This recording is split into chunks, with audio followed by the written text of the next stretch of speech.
یہ بت واقعی ان کا آخری سہارا ثابت ہوا۔ تمام فوج میں ہلچل مچ گئی۔ سعید سخت زخمی ہونے کے باوجود آگے بڑھتا گیا۔ اس نے راجہ داہر کے ہاتھی پر حملہ کیا، لیکن راجہ داہر کے جانثار اس کے ساتھ ارد گرد جمع ہو گئے اور سعید ان کے نرغے میں آ گیا۔ سعید کو اس طرح گھرا ہوا دیکھ کر نعیم نے بھوکے شیر کی طرح حملہ کیا اور دشمن کی صفیں درہم برہم کر ڈالی۔ ایک لمحے کے لیے اس نے سعید کے جستجو میں چاروں طرف نگاہ دوڑائی، لیکن وہ نظر نہ آیا۔ اچانک اس کا خالی گھوڑا ادھر ادھر بھاگتا دکھائی دیا۔ نعیم نے نیچے لاشوں کی ڈھیر کی طرف دیکھا۔ سعید دشمن کی کئی لاشوں کے اوپر منہ کے بل پڑا ہوا تھا۔ نعیم نے گھوڑے سے اتر کر ماموں کے سر سہارا دے کر اوپر کیا۔ ماموں جان کہہ کر پکارا، لیکن اس نے آنکھیں نہ کھولی۔ نعیم انا للہ و انا الیہ راجعون کہہ کر پھر گھوڑے پر سوار ہو گیا۔ راجہ داہر کا ہاتھی اس سے زیادہ دور نہ تھا، لیکن ابھی تک غیر منظم سپاہیوں کا ایک گروہ اس کے گرد گھیرا ڈالے ہوئے کھڑا تھا۔ نعیم نے ایک بار پھر کمان اٹھائی اور راجہ کی طرف تیر برسانے لگا۔ ایک تیر راجہ کے سینے میں لگا اور اس نے نیم بسمل ہو کر اپنا سر ایک رانی کی گود میں رکھ دیا۔ راجہ کے قتل کی خبر مشہور ہوتے ہی سندھ کا لشکر میدان جنگ میں لاشوں کے انبار چھوڑ کر بھاگ نکلا۔ ان شکست خوردہ سپاہیوں میں سے بعض نے برہمان آباد اور بعض نے اردر کا رخ کیا۔ اس عظیم فتح کے بعد مسلمان زخمیوں کی مرہم پٹی اور شہیدوں کی تجہیز و تکفین میں مصروف ہو گئے۔ سعید کی ناش پر زخموں کے 20 سے زیادہ نشانات تھے۔ جب اسے لحد میں رکھا گیا تو نعیم نے اپنی جیب سے بھائی کا خط نکالا اور لحد کے اندر پھینک دیا۔ محمد بن قاسم نے حیران ہو کر پوچھا، یہ کیا ہے؟ ایک خط، نعیم نے مفہوم لہجے میں کہا۔ کیسا خط؟ مجھے عبداللہ نے دیا تھا۔ میں انہیں یہ خط پہنچانے کا وعدہ کر کے آیا تھا، لیکن قدرت کو یہ منظور نہ تھا کہ میں اپنا وعدہ پورا کر سکتا۔ میں اسے دیکھ سکتا ہوں؟ محمد بن قاسم نے پوچھا۔ اس میں کوئی خاص بات نہیں۔ محمد بن قاسم نے جھک کر لحد سے خط نکالا، پڑھا اور نعیم کو واپس کرتے ہوئے کہا، اسے اپنے پاس رکھو۔ شہیدوں کی نگاہ سے دنیا اور آخرت کی کوئی بات پوشیدہ نہیں ہوتی۔ محمد بن قاسم سے نعیم کی زندگی کا کوئی راز پوشیدہ نہ تھا۔ نعیم کے لیے عبداللہ کا ایثار اور خدا کی راہ میں نعیم کی یہ شاندار قربانی دیکھ کر اس کے دل میں ان دونوں بھائیوں کے لیے پہلے سے زیادہ گہری محبت پیدا ہو گئی۔ رات کے وقت محمد بن قاسم نے سونے سے پہلے نعیم کو اپنے خیمے میں بلایا اور ادھر ادھر کی چند باتوں کے بعد کہا، اب ہم چند دنوں تک برہمان آباد فتح کر کے ملتان کا رخ کریں گے۔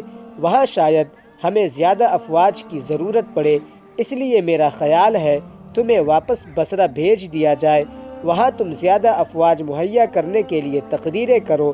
راستے میں اپنے گھر سے بھی ہوتے جانا اور انہیں تسلی دینا۔ جہاں تک ان کی تسلی کا تعلق ہے، میں اسے جہاد سے زیادہ اہمیت نہیں دیتا۔ رہا مزید بھرتی کا سوال، تو آج کے معرکے نے ثابت کر دیا ہے کہ سندھ کے لیے مزید افواج کی ضرورت نہیں، لیکن میرا ارادہ فقط سندھ کی فتح کرنے تک محدود نہیں، لیکن ایک دوست کی حیثیت میں مجھ پر آپ کا یہ احسان غیر ضروری ہوگا۔ کیسا احسان؟ محمد بن قاسم نے پوچھا۔ آپ مجھے بصرہ بھیجنے کے بہانے گھر جانے کا موقع دینا چاہتے ہیں اور میں اسے ایک احسان سمجھتا ہوں۔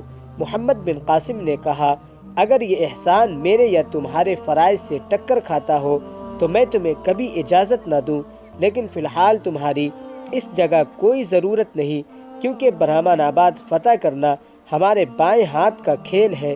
اس کے بعد ادھر ادھر کی معمولی ریاستوں کی سرکوبی کے بعد ہم ملتان کا رخ کریں گے۔ تم اس وقت تک آسانی سے واپس آ جاؤ گے اور تمہارے ساتھ آنے والے تھوڑے بہت سپاہی ہماری طاقت میں کافی اضافہ کر سکیں گے۔ اچھا، پھر مجھے کب جانا چاہیے؟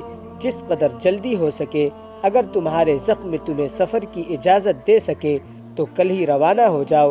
محمد بن قاسم کے ان الفاظ کے بعد نعیم بظاہر وہیں بیٹھا تھا، لیکن اس کے خیالات اسے سندھ کی سرزمین سے ہزاروں میل دور لے جا چکے تھے۔ الصبا وہ بصرہ کا رخ کر رہا تھا۔ سندھ میں مسلمانوں کی فتوحات کے حالات سے حجاج بن یوسف کو ہر وقت باخبر رکھنے کے لیے محمد بن قاسم نے سندھ سے لے کر بصرہ تک 10-10 کوس کے فاصلے پر سپاہیوں کی چوکیاں مقرر کر دی تھی۔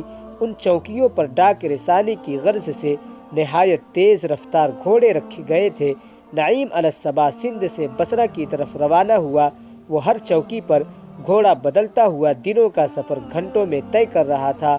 رات کے وقت اس نے چوکی پر قیام کیا۔ تھکاوٹ کی وجہ سے اسے بہت جلد نیند آ گئی۔ آدھی رات کے قریب سندھ کی طرف سے ایک اور سوار کی آمد نے نعیم اور چوکی کے سپاہیوں کو جگا دیا۔ سوار لباس سے ایک مسلمان سپاہی معلوم ہوتا تھا۔ وہ چوکی پر پہنچتے ہی اپنے گھوڑے سے اترا اور کہنے لگا، میں بصرہ میں ایک نہایت ضروری خبر لے کر جا رہا ہوں، دوسرا گھوڑا فوراً تیار کرو۔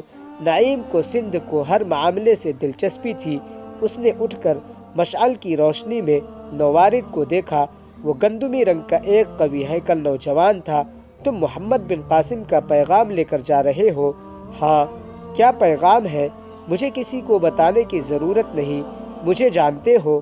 ہاں، آپ ہماری فوج کے ایک سالار ہیں، لیکن معاف کیجیے گا اگر آپ کو بتانے میں کوئی حرج نہیں، تاہم مجھے سپہ سالار کا حکم ہے کہ حجاج بن یوسف کے سوا یہ پیغام کسی کو نہ دیا جائے۔ میں تمہاری اس فرض شناسی کی قدر کرتا ہوں۔ نعیم نے کہا۔ اتنی دیر میں دوسرا گھوڑا تیار ہو گیا اور نوارد اس پر سوار ہو کر آن کی آن میں رات کی تاریکی میں غائب ہو گیا۔ چند دنوں کے بعد نعیم اپنے سفر کا 3/4 حصہ طے کر کے ایک دلکش وادی میں سے گزر رہا تھا۔ اسے راستے میں پھر وہی سوار نظر آیا۔ نعیم نے اسے غور سے دیکھنے پر پہچان لیا۔ اس نے نعیم کے قریب آنے پر گھوڑا روک لیا اور کہا، آپ بہت تیز رفتار سے آئے، میرا خیال تھا کہ آپ بہت پیچھے رہ جائیں گے۔ ہاں، میں نے راستے میں زیادہ دیر آرام نہیں کیا۔ آپ بھی بصرہ جا رہے ہیں؟ ہاں، نعیم نے جواب دیا۔ اگر تم اس دن تھوڑی دیر کے لیے میرا انتظار کر لیتے تو سارا سفر اکٹھے رہتے۔ میرا خیال تھا کہ آپ ذرا آرام سے سفر کریں گے۔ اب میں آپ کے ساتھ رہوں گا۔ چلیے، میرا خیال ہے تم ان راستوں سے زیادہ واقف ہو۔ ہاں، میں اس ملک میں بہت دیر رہ چکا ہوں۔ چلو پھر آگے تم چلو۔ اجنبی نے گھوڑے آگے کر کے سر پر چھوڑ دیا اور نعیم نے بھی اس کی تقلید کی۔ کچھ دیر کے بعد نعیم نے سوال کیا، ہم دوسری چوکی پر ابھی تک کیوں نہیں پہنچے؟ کیا ہم راستہ تو نہیں بھول گئے؟ نعیم کے ساتھی نے گھوڑا روکا اور پریشان سا ہو کر ادھر ادھر دیکھا۔ آخر اس نے کہا، میرا بھی یہی خیال ہے، لیکن آپ فکر نہ کریں، ہم اس وادی کو عبور کرنے کے بعد صحیح راستہ معلوم کریں گے۔ یہ کہہ کر اس نے گھوڑے کو ایڑ لگا دی۔ چند کوس اور طے کرنے کے بعد اجنبی نے گھوڑا پھر روک لیا اور کہا، شاید ہم صحیح راستے سے بہت دور ایک طرف نکل آئے ہیں۔ میرے خیال میں یہ راستہ شیراز کی طرف جاتا ہے۔ ہمیں اب بائیں طرف مڑنا چاہیے، لیکن گھوڑے بہت تھک گئے ہیں، یہاں تھوڑی دیر آرام کر لے تو بہتر ہوگا۔ یہ سرسبز اور شاداب خطہ کچھ ایسا جاذب نگاہ تھا کہ نعیم کے تھکے ہوئے جسم نے بے اختیار تھوڑی دیر آرام کرنے کے لیے اجنبی کی تائید کی۔ دونوں سوار نیچے اترے، گھوڑوں کو ایک چشمہ سے پانی پلا کر درخت کے ساتھ باندھ دیا اور سرسبز گھاس پر بیٹھ گئے۔ اجنبی نے اپنا تھیلا کھولتے ہوئے کہا، آپ کو بھوک تو ضرور ہوگی، میں نے تو پچھلی چوکی سے پیٹ بھر لیا تھا، یہ تھوڑا سا کھانا شاید آپ کے لیے بچ گیا تھا۔ اجنبی کے اصرار پر نعیم نے روٹی اور پنیر کے چند ٹکڑے کھائے اور چشمہ سے پانی پی کر گھوڑے پر سوار ہونا چاہا، لیکن دماغ میں غنودگی سی محسوس کرنے کے بعد گھاس پر لیٹ گیا۔ میرا سر چکرا رہا ہے، اس نے کہا۔ اجنبی نے کہا، آپ تھکے ہوئے ہیں، تھوڑی دیر آرام کر لے، نہیں دیر ہو جائے گی، ہمیں چلنا چاہیے۔ نعیم یہ کہہ کر اٹھا، لیکن ڈگمگاتے ہوئے چند قدم چلنے کے بعد پھر زمین پر بیٹھ گیا۔ اجنبی نے اس کی طرف دیکھ کر ایک مہیب قہقہا لگایا۔ نعیم کے دل میں فوراً یہ خیال آیا کہ اسے کھانے میں کوئی نشہ آور شے دی گئی ہے۔ ساتھ ہی اسے یہ محسوس ہوا کہ وہ کسی خطرناک مصیبت میں گرفتار ہونے والا ہے۔ اس نے ایک بار پھر اٹھنا چاہا، لیکن ہاتھ پاؤں جواب دے چکے تھے۔ اس کے دماغ پر گہری نیند کی کیفیت طاری ہو رہی تھی۔ اس نے نیم بے ہوشی کی حالت میں محسوس کیا کہ چند آدمی اس کے ہاتھ پاؤں باندھ رہے ہیں۔ اس نے ان کی آہنی گرفت سے آزاد ہونے کے لیے ہاتھ پاؤں مارے، لیکن اس کی جدوجہد بے سود تھی۔ وہ قریباً بے ہوش ہو چکا تھا۔ اس کے بعد اس بات کا معمولی سا ہوش تھا کہ چند آدمی اسے اٹھا کر کسی طرف لے جا رہے ہیں۔ اگلے دن نعیم کو ہوش آیا تو اپنے آپ کو ایک تنگ کوٹھر میں پایا، اور وہی اجنبی جو اسے فریب دے کر یہاں تک لایا تھا اس کے سامنے کھڑا مسکرا رہا تھا۔ نعیم نے ادھر ادھر دیکھنے کے اس کے چہرے پر نظریں گاڑ دی اور سوال کیا، مجھے یہاں لانے سے تمہارا کیا مقصد ہے اور میں کس کی قید میں ہوں؟ وقت آنے پر تمہیں تمام سوالات کا جواب مل جائے گا۔ اجنبی یہ کہہ کر باہر نکل گیا اور کوٹری کا دروازہ بند کر دیا گیا۔